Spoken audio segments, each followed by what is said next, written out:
Ronnie, halika. Ma! Ilista mo nga yung mga classmate mo na hindi sumusunod ng maayos sa pila nila. Bawat pangalan na ililista mo, 5 piso. O, yung lahat ng mga classmate mo na masyadong makukulit, ilista mo lang ng ilista, okay? Ma! Okay, very good. Babalikan kita mamaya, okay? A few minutes later. Okay, class. Makinig ng mabuti kasi may sasabihin si teacher.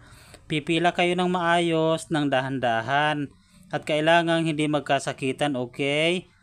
Kasi kung hindi kayo susunod ng maayos sa pila, ay ililista kayo ng inyong classmate na si Rooney. Bawat lista ninyo dito kay Rooney, 5 piso yun, okay? Gina, Sandra, Roberta, Michael, bakit nagkukumpulan pa kayo dyan? Diretso na kayo. Okay, class, makinig ng mabuti. Lahat ng pangalan na babanggitin ko ay magbibigay ng 5 piso. Bernard, 5 piso. Gilbert, 5 piso. Roy, 5 piso. O makinig, Roy, 5 piso. Okay, Minda, 5 piso. O makinig kayo ng mabuti para alam nyo yung mga pangalan nyo. Minda, 10 piso pala kay Minda. Huwag na kayo magreklamo. Kasalanan nyo, ang kukulit nyo.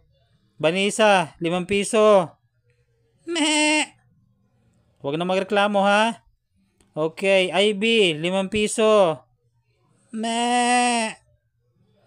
Okay, Junjun, 5 piso.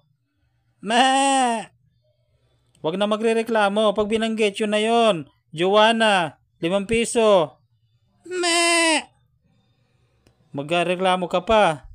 Huwag na kayo magalit. Diba pinaliwanag ko naman sa inyo kanina na kapag hindi kayo nag-ayos ng pila, kapag nagunahan kayo sa pila, ay mayroon kayong lista at ang maglilista sa inyo ay alam nyo na kung sino, diba? Yung classmate nyo.